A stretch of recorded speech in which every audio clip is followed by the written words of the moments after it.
অবশ্যই, অবশ্যই। পুরনো চাল ভাতে বাড়ে কথাই তো আছে।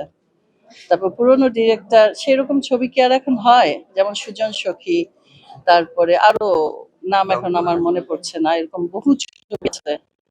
তারা যেটা করে গেছে এখনকার সময়ে তো তারা এটা করতে পারছে না। সেই গল্প সেই গল্পও নেই, সেই আর্টিস্টও নেই। জসিম ভাই নেই, শাবানা আপা নেই, আলমগীর ভাই থেকেও নেই, করছে না কাজ বা সেরকম হচ্ছে না। এই সব মিলিয়ে একটা ভালো জিনিস পেতে হলে একটা ভালো প্ল্যাটফর্ম দরকার, একটা ভালো আর্টিস্ট দরকার, ভালো ডিরেক্টর দরকার, ভালো প্রডিউসার দরকার। সবকিছু ভালো নিয়েই একটা ভালো তৈরি হয়। এই জন্যই বলা হয় সোনালী যুগ। সেই সোনালী যুগ আর ফিরবে না। মিস করেন কি কি আসলে? সবই মিস করি। এই ফ্লোরেই কত গল্প আছে। একদিন একটা কাজ করতে আসতাম, ছবিটার নাম আমার মনে নাই। তো শাবানা আপা ছিলেন।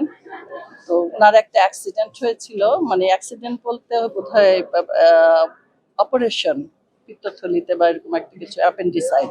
তো ওইটা নিয়ে একটা নিউজ হলো যে শাবানা আপার পেটে ছুরি মারছে দুলাভাই। হ্যাঁ, দুলাভাই তো সেরকম না, সাদিক ভাই উনি আসতো প্রত্যেকদিন আপাকে নিয়ে যেতেন। তো আমরা তো অবাক এবং আমরা বিশ্বাসও করি নাই। পরে এসে দেখি না, আপা এই যে এই পাশে মেকআপ রুমটায় আমরা আসছি, বলছে আপা কি হয়েছে, দেখি উনি শুটিং এর দিব্যি করে আর কইস না। এই মানুষের কথা এগুলা বিশ্বাস করবি না। তো এইরকম এরকম বহু রকম কথা, মানে এখন মনে পড়ছে না। হঠাৎ তো এত মানুষের সামনে আমিও ভিমরাই গেছি। যেমন একবার গাড়িতে করে আমরা সিলেট গেলাম। আমার ছোট এই যে এই এন্তুর বউ যেটা বলছে, আমার নাতি আছে ওয়াসি, এই 4 বছর হলো। তো ওকে নিয়ে যেতাম, তখন ছোট ছিল, বুকের দুধ খেত, 1 বছরও হয়নি। নিয়ে গেলাম সিলেটে, জসিম ভাই ছিলেন সেই ছবিতে, চম্পা আপা ছিলেন।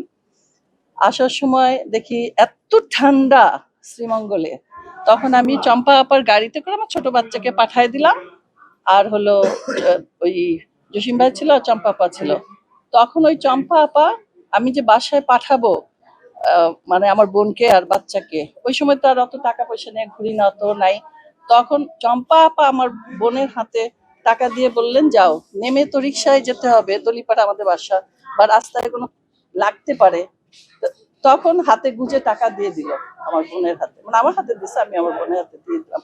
এই যে সহানুভূতি, এই যে আর্টিস্টের প্রতি, আর্টের প্রতি যে দরদ, এটা এখন নাই। সবশেষ আমি তো অবশ্যই যাওয়া পরে জি, হয়। হ্যাঁ, আমার আব্বা মারা গেছেন এই তো 1 বছর আগেই। মানে যখন মারা গেলেন তখন আমি গেলাম। বাবা মারা গেছে, হসপিটালে ছিলেন। আমাদের মনের অবস্থাও ভালো ছিল না, তাড়াতাড়ি দৌড়ালাম, গেলাম কবর দিতে।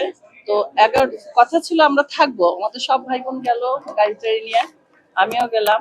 কিন্তু ওখানে তো আমার বাবার লাশটা নিয়ে গেছি আমি, সেই লাশটা দেখতে কিন্তু আসিনি।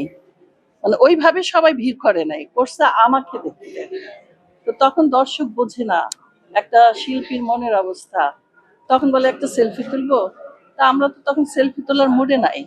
তখন বললাম যে পরিবেশটা দেখছেন, আমার বাবা মারা গেছে, আমরা এখানে আমরা কবর দিতে আসছি। আব্বাকে 9টার সময় কবর দিয়ে 10টার সময় ভাইয়া খাবারের আয়োজন করছে, আমি 11টার সময় চলে আসছি।